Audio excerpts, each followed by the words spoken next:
بسم اللہ الرحمن الرحیم۔ دوستوں، آج میں آپ کو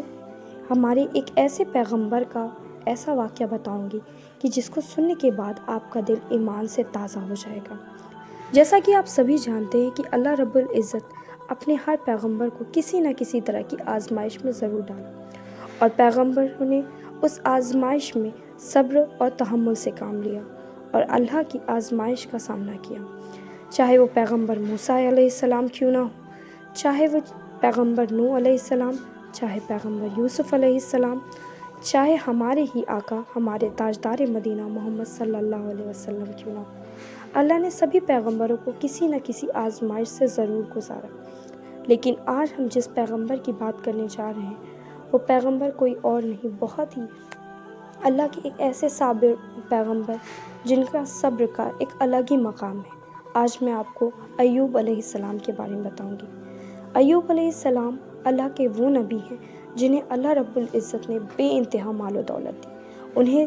سب کچھ ملا تھا، وہ بے انتہا امیر تھے، اللہ نے انہیں کئی ساری اولادوں سے نوازا تھا،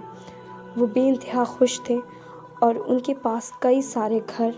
بار سب موجود تھے، وہ کئی سارے گھر بار کے مالک تھے، ان کے پاس پیسے روپے دولت کی کسی بھی طرح کی کوئی کمی نہیں تھی، وہ اپنی زندگی کے سب سے امیر لوگوں میں ان کا شمار ہوتا تھا، اور ان کے پاس ہر طرح کے جانور موجود تھے، اللہ نے انہیں خوش باش رکھا تھا۔ لیکن ایک دن اللہ رب العزت نے ان کو آزمانے کا فیصلہ کیا اور ان کے اوپر ایک شدید آزمائش دی کہ اللہ سبحانہ تعالیٰ نے یہ فیصلہ کیا کہ اب وہ ایوب علیہ السلام کو انہی ساری چیزوں سے آزمائیں گے، جن نعمتوں سے اللہ پاک نے انہیں غنی کیا تھا، اب انہی نعمتوں سے اللہ انہیں آزمائے گا۔ ان کی ساری فصلیں جل کر کے خاک ہو گئیں، اور ان کی ساری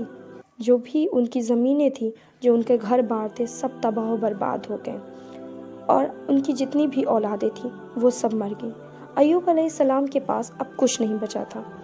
اب پھر بھی ایوب علیہ السلام نے صبر کیا اور انہوں نے کہا کہ اللہ نے دیا تھا، اللہ نے لے لیا، کوئی فرق نہیں پڑتا،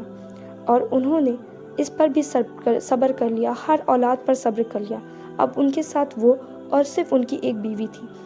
ان کی سب جتنے بھی ان کے گھر والے تھے سب ختم ہو گئے تھے۔ اللہ نے ان پر سخت آزمائش ڈالی، لیکن ایوب علیہ السلام نے اس سخت آزمائش میں اپنی نیک بیوی کے ساتھ جو ہے صبر کر رہے تھے، لیکن اللہ پاک نے پھر ان کو بیماری میں مبتلا کر دیا اور لوگوں نے ان سے کنارہ کشی کر لی۔ اب ایوب علیہ السلام نے بستر پکڑ لیا، اور ایوب علیہ السلام نے کسی بھی طرح کی ان میں کوئی قوت نہیں تھی، پھر بھی وہ اللہ کے جو بھی اللہ کا فیصلہ تھا اس میں شکر اور صبر کے ساتھ کام لے رہے تھے۔ لیکن پھر ایوب علیہ السلام نے دعا کی کہ اے میرے خدا، مجھے اس آزمائش سے نکال، اور تو ہی نکالنے والا ہے، اور اللہ رب العزت نے ان کی یہ دعا مکمل کر دی اور انہیں پہلے سے بھی زیادہ اولادیں دے دی، اور انہیں پہلے سے بھی زیادہ جانور، اور انہیں پہلے سے بھی زیادہ روپیہ پیسہ سب کچھ پہلے سے بھی زیادہ نواز دیا۔ تو اس سے ہمیں یہی سبق ملتا ہے کہ ہر مسلمان کو ایوب علیہ السلام کی طرح صبر و تحمل سے کام لینا چاہیے، کیونکہ اللہ اپنے بندوں کو آزماتا ہی ہے، اور وہ اللہ ہی ہے جو اسے ہر چیزوں سے نوازتا ہے۔ تو اگر ہم اپنے برے وقت میں صبر سے کام لیں تو اللہ پاک ہمیں صبر کا اجر بہت جلد سے دیں گے۔